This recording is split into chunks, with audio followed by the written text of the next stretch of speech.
Herstein Abstract Algebra 3rd edition, Chapter 2, Section 1, Problem 7. So we're going to do the previous problem, Problem 6, with H, the subgroup H, replaced by the subgroup K, which is given to us in example 8. So we'll approach this problem first, just a reminder what the set G we're working with is. So this is our set G, this is the set, and then we'll get to the operation in a second. Elements of G are mappings from the real to real. And in order to specify an element G, we need to specify lowercase a and lowercase b, which are going to be real numbers. Those are the elements of G, and then the operation itself is given here. We're given two elements. This is the formula for how to compute the element it gives back. This is essentially what we're going to need to do this problem, is applying this formula. So what we're looking at here is we're looking at a subgroup K. So our subgroup K is down here.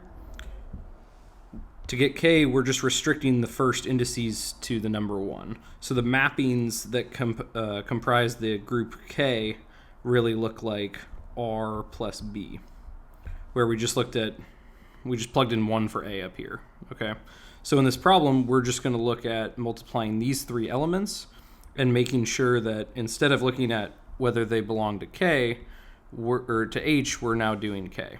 So V is going to be a member of K, so it's going to have this form down here, and then we're going to just calculate this multiplication with this formula. To do this, just a reminder what a group is, and then we do need to know that the sums and products of real numbers are real numbers. So let's go ahead and do this.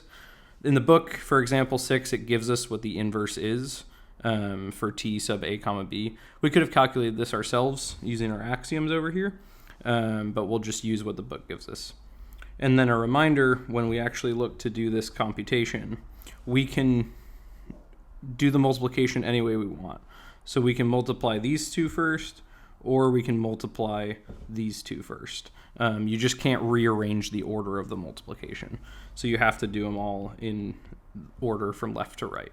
So I chose to do the first two elements first, and then all we're doing is just applying the formula that's given to us here.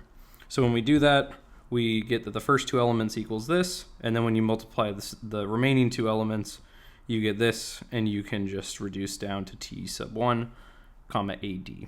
Now, is this an element of K? What does it take to be an element of K?